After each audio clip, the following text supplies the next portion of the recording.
radio. Shout it. The way we choose to buy black or not buy black, all of that links back to the universal language of love.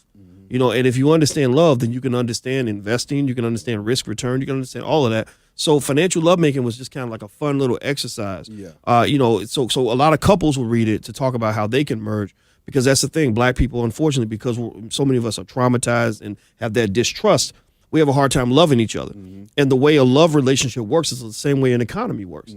When you don't have trust, then you don't have exchange. Right? Like if you got a business and I'm a consumer and I don't trust you, I'm not going to give you my money. Right? Or if you're a business and you don't trust me as a customer, then you're not going to treat me. You're going to treat me in a way that's not going to make anything good come out of that relationship. Right? You know, in fact, you have a lot of black business owners who say, I don't sell nothing to black people because black people, they always asking for the hookup. They ain't never got no money. They don't never pay on time. Right? That lack of trust. Right? Well, that same lack of trust that we have that keeps us from buying black is the same lack of trust that we have that keeps us from maintaining our marriages. It's the same lack of trust that causes so many of these young ladies, unfortunately, to have a baby and the daddy's gone before the baby even turns 1 month old. You know, I mean, think about it. You know what I'm talking about? And I'm not dissing it. It's just real. We see it, right? Like how, what the hell has to be happening that y'all get together, make a baby, and the dad and the family split up before the baby even comes to this planet and breathes his first breath? One of the things I always say, the kids didn't ask to be here.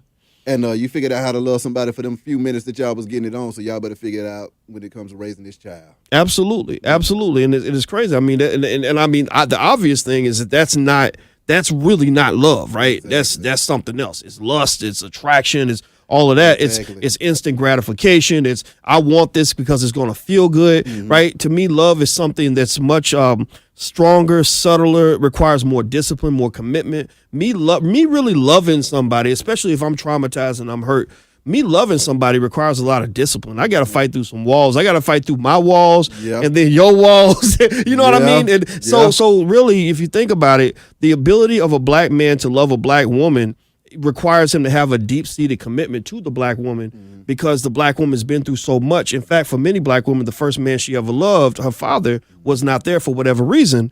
And so she's bringing that kind of those issues into the relationship that she may not even know are there. And a man has to really love her to fight through all of that.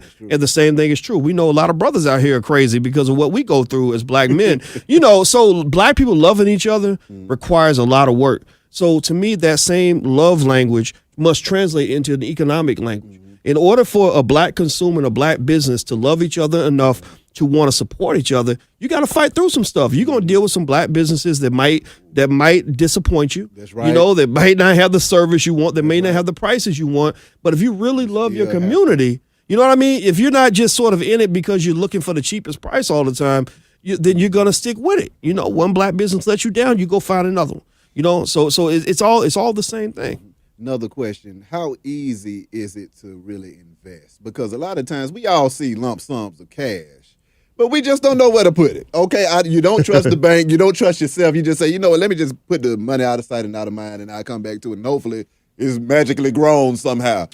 How can we get into the business of investing our money and watching it grow? At the blackbusinessschool.com, which people can actually join for free initially, we send them a video immediately on how to buy your first share of stock in 10 minutes. And the reason we do that is because we want the stock market to stop being scary to people. You know, there's no whites only sign on the stock market.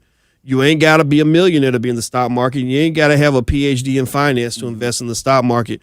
When you look at the gap in wealth between the rich and the middle class and the poor, most of that gap can be explained by one major factor, and that is stock market participation.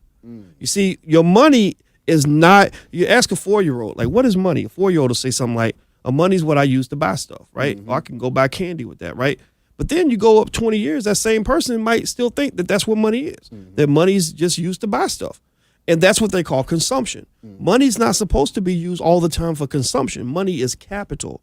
Capital is supposed to grow. Capital is supposed to make you more money. It's like if I got a bushel of apples and all I see is how good I'm going to eat in the next 10 minutes, I'm missing the point. The value's in the seeds. Exactly. Right? And so long story short, when it comes to investing, first and foremost, I encourage people to just take the baby steps to start getting into the stock market. They think that it's about picking the right stock at the right time and and trading back and forth like the stock market's a casino.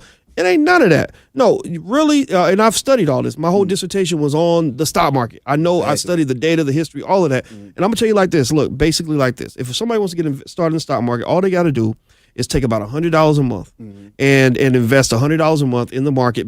Just pick any stock. Doesn't matter what stock you pick. Just randomly pick stocks, do $100 a month, and keep educating yourself over time. And I guarantee you, in 20, 30 years, you're going to have money.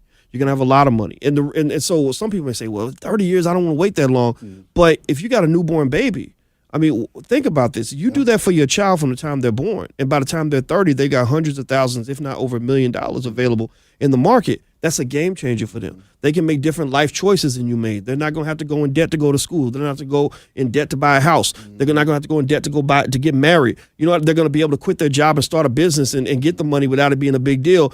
And so the biggest thing about wealth building that I think a lot of people forget is that wealth building, if you look at most wealthy families throughout the history of the world, most wealthy families accumulate their wealth over many decades, many generations.